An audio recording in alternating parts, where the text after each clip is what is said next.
ઘટના શું હતી? એક પર્સન બી સ્કૂલના તરફથી અમને સપોર્ટ નહીં મળ્યો.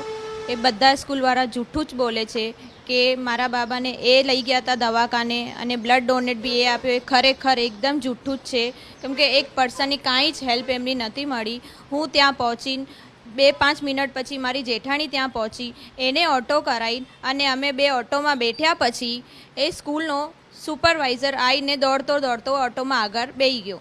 બસ એ સરદાર પટેલ હોસ્પિટલમાં અમે સ્કૂલથી સીધા ત્યાં લઈ ગયા. સ્કૂલવાળા તરફથી અમને ગાર્ડ, સ્ટાફ, ટીચર્સ કોઈનો એક પર્સનનો અમને સપોર્ટ નહીં મળ્યો. તમારા દીકરાએ પહેલાં કોઈ ફરિયાદ કરી હતી કે સ્કૂલમાં આવી રીતે વિદ્યાર્થી સાથે બબાલ થઈ હતી? ના, એવી કોઈ ફરિયાદ થઈ નથી. પણ જે આ બનાવ બની ગયો છે એમાં કોઈ મોટી બાબત હતી નહીં. ને અમારે જાહેર જનતાને એ અપીલ છે, અમારી લડાઈ છે સમજો આરોપીને સજા અપાવવાની. બીજી અમારે કોઈ બી ધર્મ જાતિ, મુસ્લિમ જાતિ એવું કોઈ બી અમારા મનમાં એવો કોઈ બી અપેક્ષા નથી. કારણ કે મારે ન્યાય જોઈએ છે તો મારો દીકરો ગયો છે તો હું ન્યાય એની માટે જ લડી રહ્યો છું. બાકી કોઈ જાતનું અમારે કોઈની સાથે છે નહીં. કોઈ હિન્દુ મુસ્લિમ કે અમારે એવું કોઈ બી દિમાગમાં છે જ નહીં વસ્તુ.